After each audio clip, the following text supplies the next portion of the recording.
Hello, my name is Betty Gadke.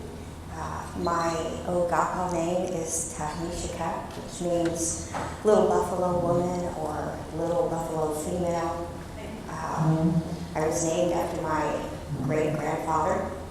I'm a member of the Quapaw tribe of Oklahoma, and I'm also a member of the Quapaw Tribal Business Committee. I have been doing Quapaw pottery for several years now. I have always had the desire to learn Quapaw pottery from a very young adult. I did not have the opportunity to learn from my elders. I did not live in the Oklahoma area most of my adult life, so I felt like I missed out a little bit, but I always had that desire.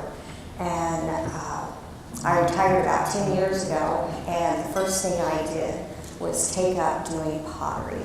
And I've had some great teachers. So it's very dear to me, and I do not want our tribe to lose that tradition. And I am happy to say that we have brought pottery classes back into our tribe, and we've been teaching mainly our youth here lately because we want to trigger that desire to do pottery at a young age.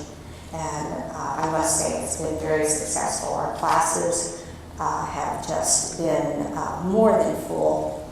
And the reason that I enjoy doing the youth classes is because they have no fear. And they have produced some really great, beautiful pieces of pottery. And it just, it makes me feel good about it because I feel like it's a step in the right direction on keeping that tradition alive. I don't want our people to, read about it in our history books and not really experience it. So that really makes me happy. And I'm so happy to be able to stand before you and take that step to keep that tradition alive and just keep going forward with it. Next slide. So the Quapaws are known for having produced some of the most exquisite pottery in the Mississippian period and thereafter. Quapaw pottery has been found in areas ranging from the Missouri Boot Heel and well into Arkansas, along the St. Francis, the Black, the White, the Mississippi, and the Arkansas rivers, but not exclusive to those areas. Quapaw pottery was used for utilitarian purposes, such as food and water and storage, although some have been produced for funerary purposes, which is probably one of my favorite type of pottery, which are head pots or death vessels, and I have some examples of them here in front of you, and you're welcome to come up and look at them. The head pot right in the center is the only head pot that I have in my possession right now. I've really been concentrating on head pots for the last year because I just can't get enough of making different head pots. And some of the pottery that I do you can find in these books that are on the table. They're a great inspiration to me. They're all ancient pottery. I had a lady this morning ask me if these were reproductions, and I just want to say that these are not reproductions. These are Quapaw pottery. They're made by Quapaw Indians, and they're not ancient pottery, but they're definitely Quapaw pottery. So I'm going to go and explain and do a demonstration on how Quapaw made their pottery several hundred years ago, and using some of the primitive tools and methods that they may have used back in the 16th and 17th century. The Quapaws, their tools were of nature, so you don't really even need very many tools to be able to make a piece of pottery. Your best tool is right here. It's your hands. And I don't have a lot of tools here in front of me. And I have to say that when I set up my studio, I have hundreds of tools. and I find myself only using maybe the same 3 to 5 tools, and it's kind of a waste, but you just don't need a lot to do a piece of pottery. Now, I don't think that the Quapaws did not make some of their tools. Why wouldn't they? To help enhance their pots.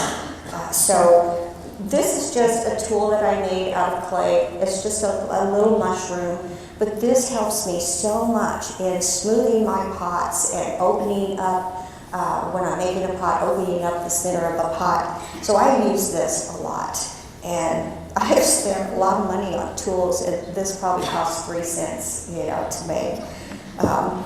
So I use gourds, dried gourds, because they have such a great texture to them, and they really aid me in smoothing out my clay. Some of the other things that the Quapaws used were shale, and they use them for scrapers and multiple things, and rocks. So, next slide. So, in order to produce a pot, what do we need to do? We need to find some clay. So, the gathering and the processing of clay, first we have to find it. And a great source for the Quapaws were along the riverbeds. And you can find clay just about everywhere, but that was probably a really easy source for the Quapaw women. And by the way, the women were the potters.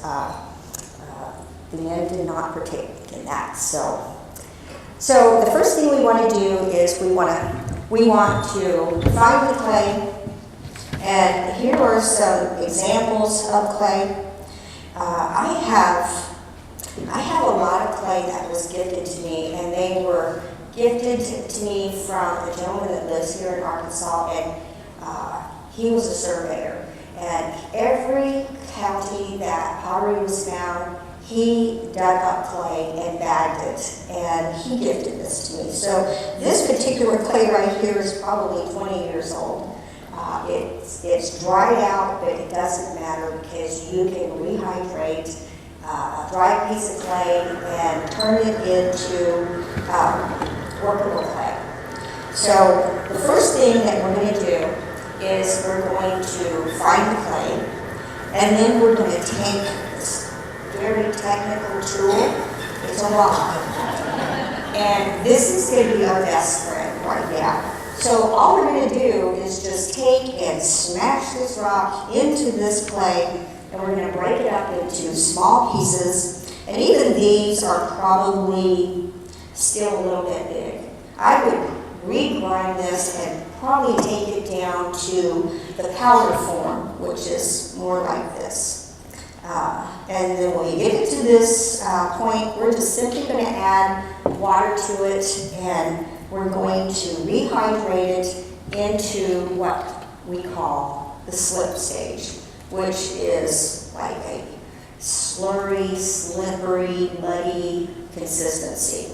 So once we get added the water, we want to remove the debris, and it just simply, clay is heavy, so it will fall to the bottom, and the debris will float to the top when we just clean it. I would suggest that we'll probably do that at least a couple times. So now that we've got the debris out of it, we want to pour off the excess water and let the clay sit, probably for several hours until we get it to what we call the plastic stage. And then once we get it to that stage, then we want to add some timber to it. Now, all timber is several things really, but the Quapaws used shell a lot. And they would crush this up with this same awesome tool, and they would grind this into the powder form also. And another thing that, next slide, got it. Oh, you better go back one. Okay, well, the next thing we're going to do is grind this up, and another temper that we would use would be what we call grog. And all grog is pottery shards. It may not have survived the firing, and so they would just keep these, and they would do the same thing. They would grind these up and then possibly add this to their clay and give it strength so that it would shrink less and it would possibly survive a pit firing. The firings, the success rate of firings were pretty poor, actually. 50-50, maybe 60% possibly, if you really take the extra time that it takes to process your clay. It's very important. More work that you do in processing your clay, the better odds are that you're going to have of the end result being a success. So, after we add the temper to the clay, then we're simply going to do a technique that's called wedging.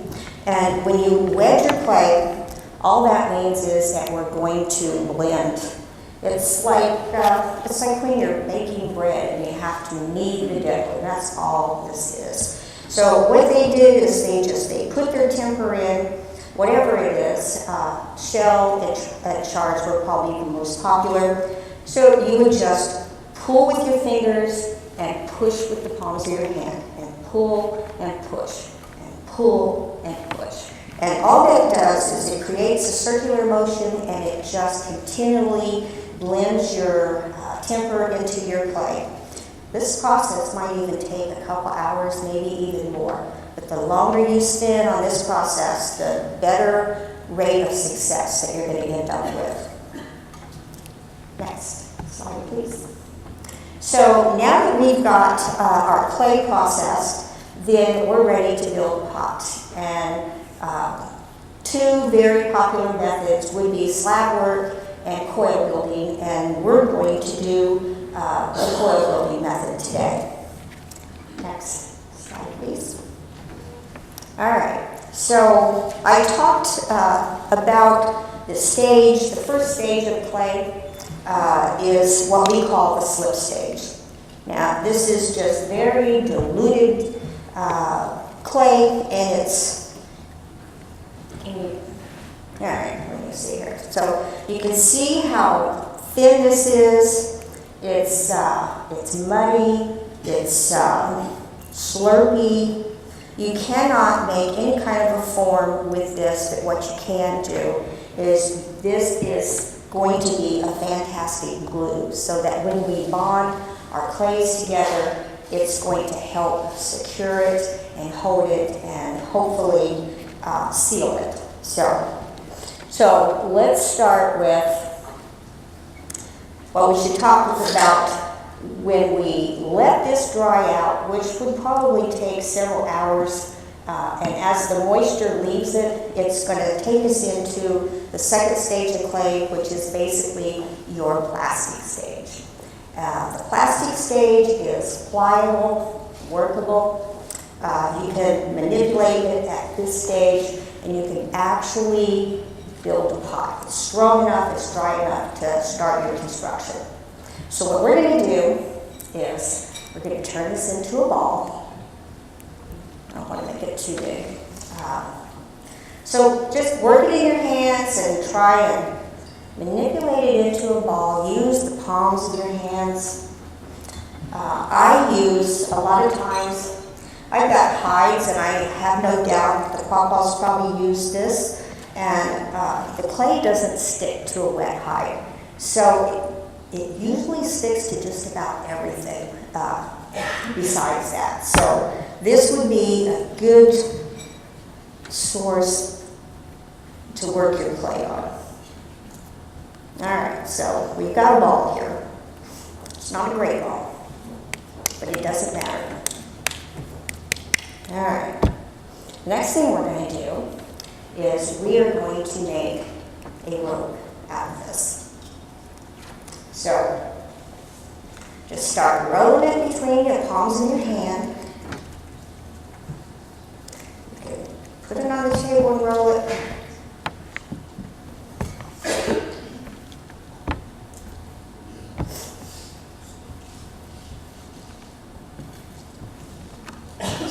rolling it until it gets to the thickness that you want it. Now you can see when I roll this between the palm of my hand and it's not dropping off the bottom here. That really tells me that this is a good grade of clay. If it wasn't, that would be falling off. That would mean maybe that you have soil mixed in with your clay and maybe you did not clean the debris out of it at the beginning stage when you were processing it. So let's just keep rolling it. All right, it's kind of thick, but that's okay. I usually make my pots a little on the thick side because as you go along and manipulate the clay, you're going to thin the walls down naturally anyway. So we're going to start off by making a pinch pot. It's very simple. Stick your thumb into the clay. I only go down about halfway because I like the bottom of my pot to be on the thicker side. Because as I stretch this, the bottom naturally gets thin, and I don't want it to get too thin because that might promote cracking and possibly breaking and firing.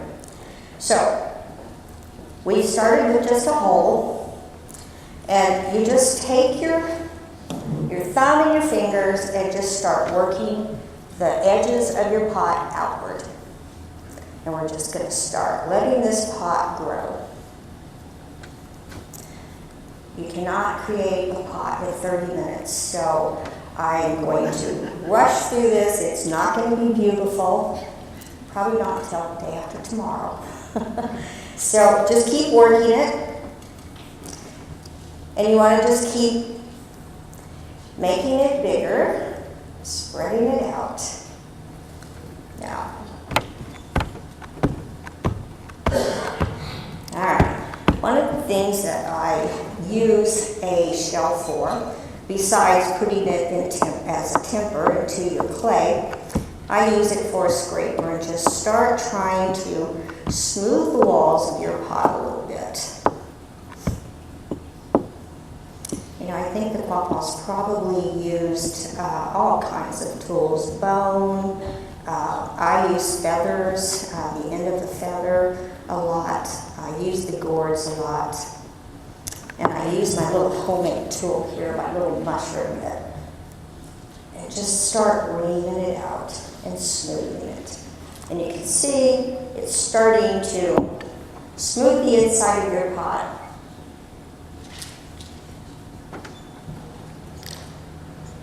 Just keep working it.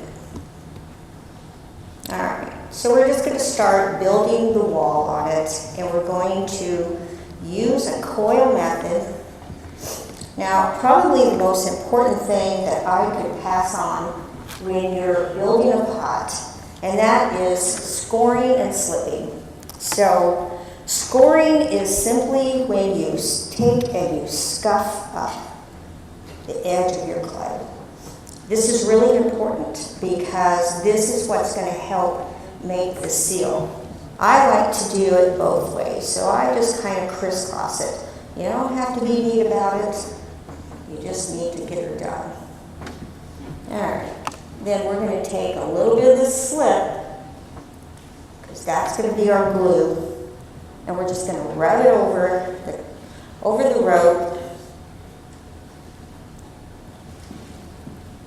There we go. And you've got to do it to both sides. So you want to take your pot and you want to do the same thing. You just want to scuff it up, score it. And then we're going to take the rope and we're going to start coiling it onto the pot. So just add a little bit of pressure to it. Go all the way around. Just kind of blend that together at the seam. All right, it's not beautiful, but that's okay. And then we just want to, and you can see a little bit of the slip is oozing out. That tells me that I have a good bond. And in fact, If I tried to pull that off, it would not be real easy to do because it's kind of formed a suction a little bit. And that's what we're looking for. So then we're just going to start blending this in, pulling down, or pulling it up, it doesn't matter, as long as you blend it in. For me, it's just a natural to go pull down.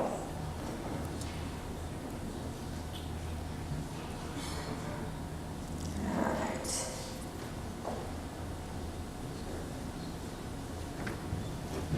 We want to do the same thing to the inside. Again, just pull it down or push it down. So we go all the way around. So now we've built a little bit of our wall up.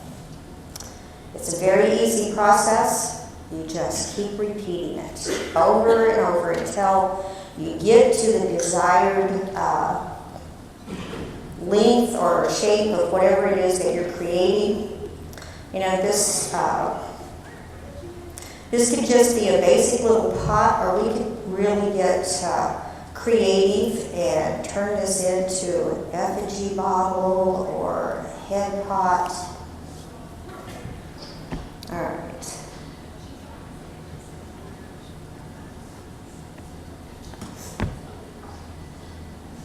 So we're going to go a bit more here. All right. One of the other tools that I really like to use is a paddle. Because that's not real pretty. But that's okay. We'll paddle it into shape. And you can see that it's starting to smooth it out a little bit. You don't have to paddle very hard. It's just manipulating the clay. Now that bottle is just a little bit too pointed for me. That's not a problem. Just keep paddling it until it's whipping into shape. This is also a good method to, when you've got your timber, you know, when it's starting to show, this is a form also that will help push your timber back into your clay. Alright, so it looks a little better. It's a long way from being perfect. Same thing with the inside. You just want to keep smoothing that. Let's just use this gourd.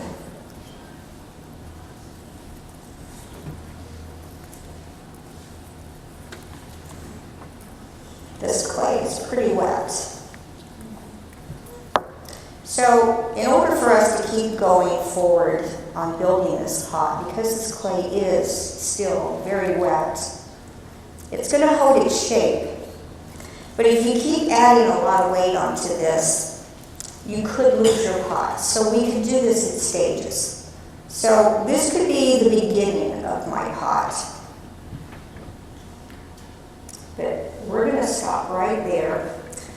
First of all, you probably don't want to sit here and watch me do the same process over and over and over, the coil method. So once we get it to the plastic stage, then, next slide, then we're going to set it over to the side and we're going to let this dry for several hours. And as it dries, the moisture is going to evaporate out of it. And the more that the moisture leaves the pot, the more firm the pot's going to get.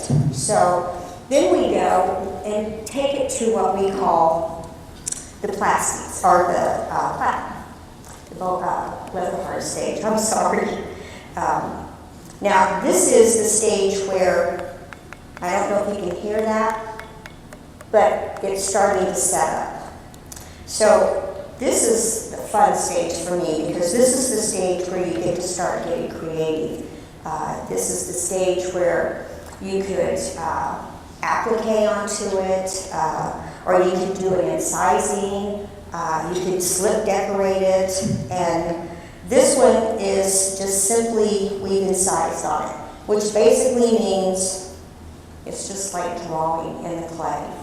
And you could do that. I'm sure they probably use tools like the end of feathers, and we just are going to go across, and you can see that it digs right into the clay. You can be as simple or get as elaborate as you want to on this. So, and I really think that making pottery hundreds of years ago, I think it was probably a social event, even though they did it, you know, out of necessity. But I think that it's somewhat like a quilting club, where the women would sit around, maybe on the riverbank, and they're making their clay, and they're talking about social events, what's going on in the tribe, who's getting married, who's having babies. And they're just sitting there and they're doing their art, and they're just, they're bonding with each other. So this stage is probably, it's going to take a while for this to blend out. Like this one here, I think I want to show you one of the things that they decorated with, and it's called slip decorating. And all they did was they took their clay, just like this, a red clay. They ground it into a powder. They added water to it, and they just decorated with it. This is the stage that it would stick onto the pot. If you waited for it to get any drier, it would not stick, and it might in the beginning, but as it dried out, it would pop off. So we don't want to do that. They also, the Quapaws, use the red and white to decorate a lot.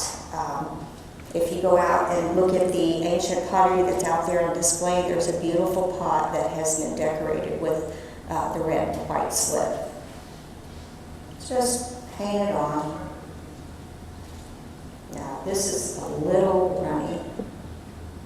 Try and get it on the walls a little bit. I would come back after this dries a bit, and I would put another coat on this. Let's just add some.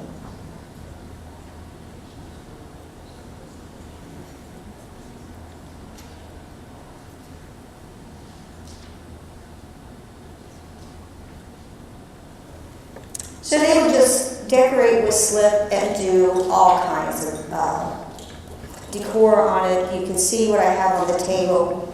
I don't just, it takes a little bit of time to figure out what you want to do, but that's basically your slip decorating.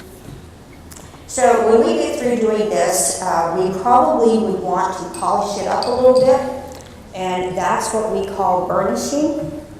The Quapaws would just river rock, smooth river rock, and they would just start rubbing the pot. And they would just keep working it and working it. And it would just even out the texture of your pot, smooth it.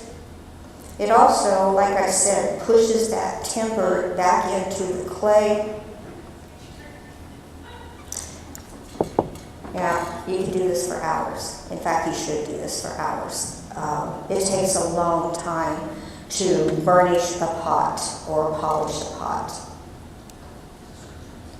But you can see the difference between this side and see how rough this looks.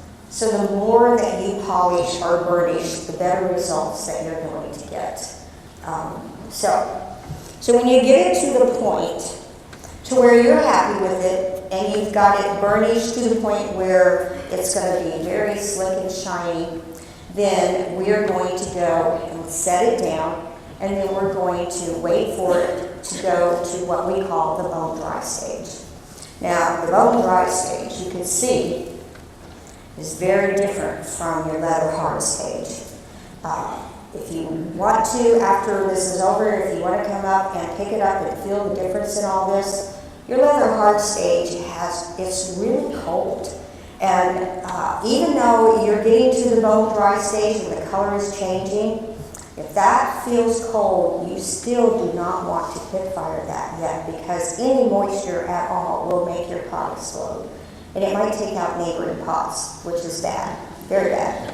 So you can kind of get an idea, and I also would like to say that when you get to the bone dry stage, it's so much lighter. Once all that moisture is out of the pot, it feels thinner and it's so much lighter. However, this is the stage probably that is the most fragile, because once that moisture leaves, it doesn't take much to break that pot. So we want to be very careful when it gets to this stage. If you do all that work and then you get it to the bone dry stage, if you're not very careful and you ruin that pot, you have to start all over again. All right, so now we've got it to the bone dry stage. And that probably takes anywhere from 1 to 3 days from the leather hard stage, depending on the weather conditions. Obviously, back in the day, if it was humid, it's going to dry slower. But you really do want to encourage it to dry slowly. And that's why I use these leather hides. They're just like fabric. And you can wash them, you can rinse them in water, they stretch. And this is what I put over my pots to ensure that they dry very slowly. So as the hides dry, it's also drying the pot at a really slow stage. So now we are getting ready to go into the bisque stage. Now, this pot has been bisque fired, and I want to just let you hear the sound of it. That's the sound of a really good pot. That means that this was fired all the way through the clay. And this now is waterproof. And all of these stages up to this point are called greenware stage. And even when it gets to the bone dry stage, you can take and add water or put that back in water, and you can take that pot all the way back to the first stage, which is the slip stage. But once you get to the bisque stage, it's a done deal. And if you break it at this point, then we turn around and we go back to the processing table, and it becomes temper. So, because that's what all these are. This is an unsuccessful firing, which means we'll turn around and we will grind this back into a powder, and we'll put it into the next batch of clay, and hopefully we'll have a better success the next time. So when you bisque fire, it simply means that we're going to build a primary fire in a pit, or you can build a rock pit on top of the ground. I personally prefer the pit fire in the ground. I think you have a better success rate of not breaking your pots. So you're simply going to build the fire and let it burn down to coals. The pots are placed on the outside of your pit fire because we want to slowly warm up that pot before we actually put it into a hot burning fire. And so we're going to line outside of your fire, and we're just going to set all of our pots, and we're simply going to just turn them slightly until we heat up all sides of it. And it's somewhat of a long process because it takes a while for that fire to burn down. So once the fire burns down, then we're going to spread the remaining coals apart in a circular fashion, and then we're going to take all of our pre-warmed pots and we're going to put them inside on the ground with the coals on the outside. Then we're simply going to build another fire, and I've used in the past, I have used what I call it's a tripod, but I call it a teepee fashion, and you just simply build a teepee over your pots, thin sticks first, and keep building outward because we want this fire to last for several hours. So thicker on the outside, you simply light it up, let it burn, let the fire cool down to the coals, and it's going to cover your pottery. And the hardest part for me is not to bother it. Patience, and I'm not good with that at all. because for me, it's like Christmas. You know, you don't know what's going to happen. You don't know if it's going to come out. And of course, you know, you don't know what the color's going to be. It's, you know, this is just like the most beautiful color for me. I pull that out, I'm very happy. And I would call that a successful firing. So that takes us to the end of the process. You know, it's just a primitive little technique, and I love doing it like this. I really want to thank you guys for letting me come up here and show you how to do primitive Quapaw pottery. It's an honor to be able to do this for you, and I just want to thank you very much.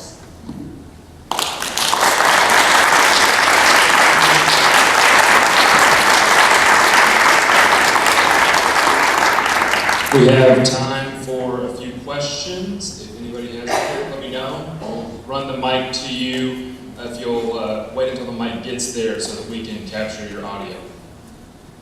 So you were talking about using some primitive tools. What kind of tool would they use to actually do the rotation while it's in the pit? Sticks.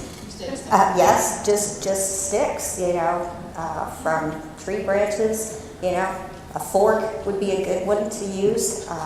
But actually, I really don't want to encourage you to actually mess with them. If you leave them long enough, the coals are going to dry down, and you really want to even give additional time to let your pots cool down. Because, you know, you unwrap them from the coals, the ashes, and all that prematurely. Just the shock of that is going to crack your pot. So patience, that's the secret right there. Just patience. Let them cool down naturally.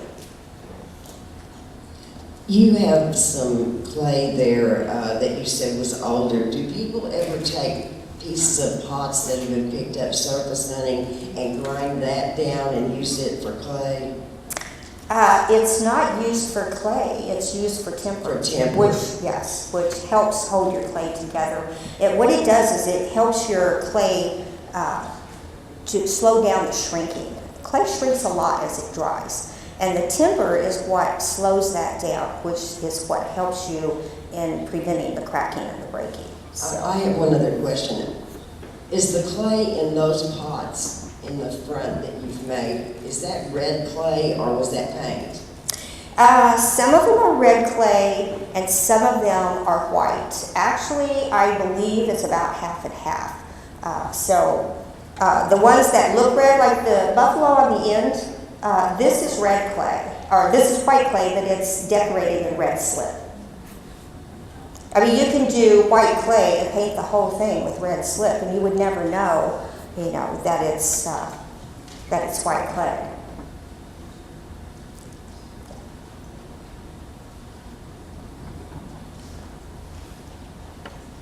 Do you know of any grants that might be available to help bring this, to buy supplies to bring this into the classroom? We have a grant writer, and that makes it really easy for us.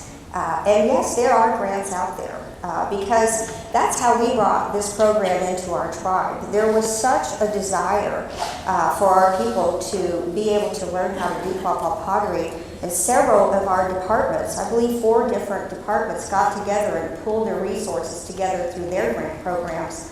And we now have a kiln, and we have lots of supplies, we have lots of clay, and that's how we are able to introduce our kids to the art of making Quapaw pottery.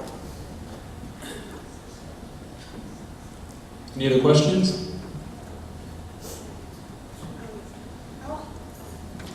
Do you have any visuals of the firing process? Do you have? I didn't, I didn't have enough time to do that. Actually, the gathering and processing of the clay is really a whole class all by itself. And so this, just creating the pots is a class, and then the pit firing is also a class already. It would take a workshop to be able to do all of this. Yes, ma'am.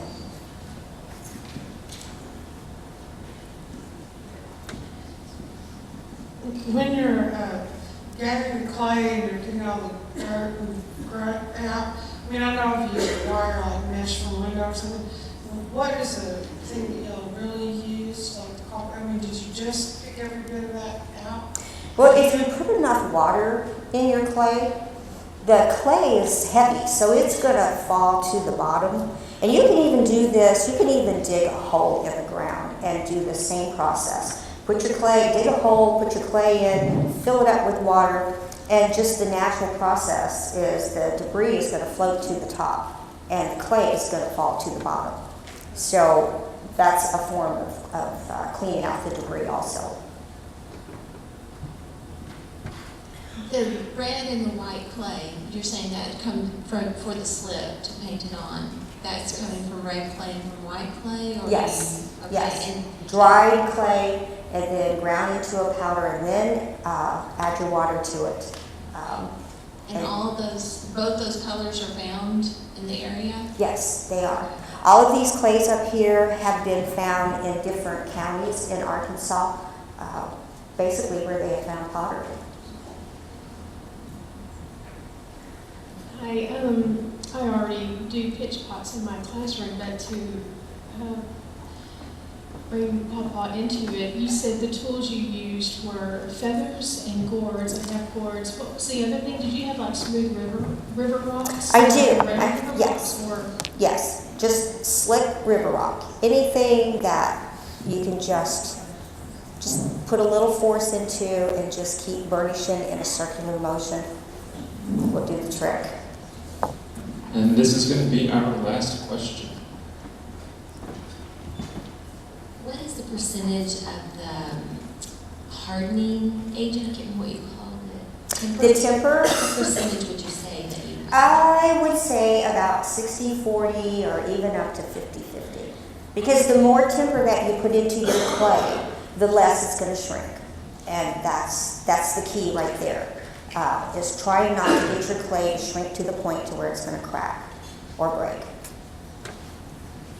Betty, thank you so very much. We have just a couple minutes for reset, so if you don't want to stay in your seat, if you do need to go to the restroom, you can do so now. But we're going to move this and we'll be starting back on our next panel very briefly. Thank you. All right, thank